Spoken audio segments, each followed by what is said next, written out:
लेकिन पहले आपको केरल लिए चलते हैं। प्रधानमंत्री मोदी का वहां संबोधन हो रहा है। संस्कृति और अध्यात्म का ऐसा वातावरण बना दिया जैसे पूरा केरला ही अवधपुरी है। साथियों, आजादी के अमृतकाल में भारत को विकसित राष्ट्र बनाने में देश के हर राज्य की अपनी भूमिका है। भारत जब समृद्ध था, जब ग्लोबल जीडीपी में हमारी भागीदारी बहुत बड़ी थी, तब हमारी ताकत हमारे पोर्ट से, हमारे पोर्ट सिटीज थे।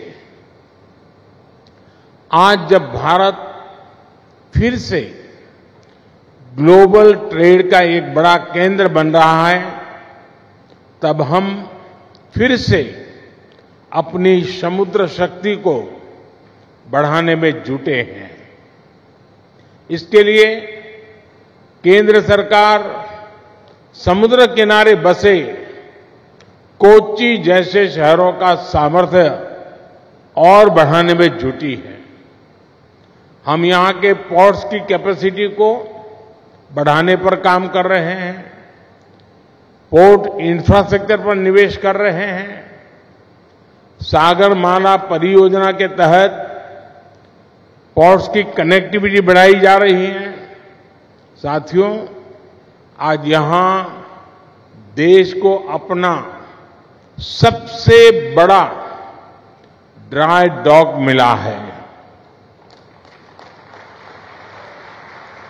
इसके अलावा आज शिप बिल्डिंग, शिप रिपेयरिंग और एलपीजी इंपोर्ट टर्मिनल इंफ्रास्ट्रक्चर का भी लोकार्पण हुआ है।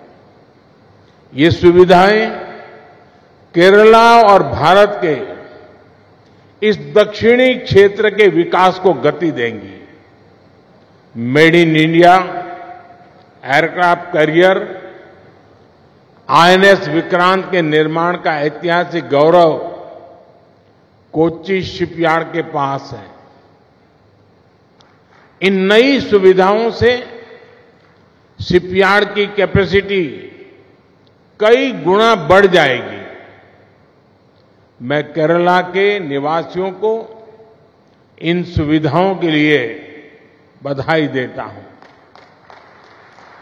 साथियों, पोर्ट, शिपिंग और इनलैंड वाटरवेज के सेक्टर में ईज ऑफ डूइंग बिजनेस बढ़ाने के लिए पिछले 10 वर्षों में केंद्र सरकार द्वारा अनेक रिफॉर्म्स किए गए हैं। इससे पोर्ट्स में अधिक इन्वेस्टमेंट आया है और ज्यादा एम्प्लॉयमेंट जनरेट हुआ है। इंडियन सीफेयरर्स, उससे जुड़े जो नियम थे, उसमें किए गए रिफॉर्म्स की वजह से पिछले 10 साल में इंडियन सीफेयरर्स की संख्या में 140% की वृद्धि हुई है। देश के भीतर वाटरवे के उपयोग से अब पैसेंजर और कार्गो ट्रांसपोर्ट में नई तेजी आई है। साथियों, जब सबका प्रयास होता है तो परिणाम और बेहतर मिलते हैं। बीते 10 वर्षों में हमारे पोर्ट्स ने डबल डिजिट एनुअल ग्रोथ हासिल की है। 10 वर्ष पहले तक हमारे पोर्ट्स पर शिप्स को लंबा इंतजार करना पड़ता था, उनको अनलोड करने में बहुत टाइम लगता था। अब स्थितियां पूरी तरह बदल चुकी है। आज Bharat ship turn around time में दुनिया के कई विकसित देशों से भी आगे निकल चुका है। साथियों, आज दुनिया भी ग्लोबल ट्रेड में भारत की भूमिका समझ रही है।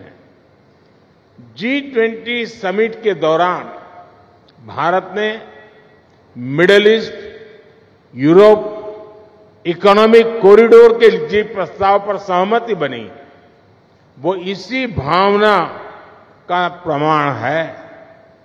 ये कॉरिडोर विकसित भारत के निर्माण को बहुत बल देगा। इससे हमारी कोस्टल इकोनॉमी को बड़ी ताकत मिलेगी। हाल ही में मैरीटाइम अमृत काल विजन भी लॉन्च किया गया है। विकसित भारत के लिए हम अपनी समुद्री ताकत को कैसे सशक्त करेंगे, इसमें इस लक्ष्य का रोड मैप है। भारत को तो प्रधानमंत्री नरेंद्र मोदी दरअसल 11 दिनों का अनुष्ठान कर रहे हैं प्राण प्रतिष्ठा कार्यक्रम में हिस्सा लेने से पहले। उसी सिलसिले में दक्षिण भारत के भी कई मंदिरों में दर्शन के लिए पहुंच रहे हैं। केरल के कोची में उनका जो कार्यक्रम था, वहां से आप उन्हें सुन रहे थे।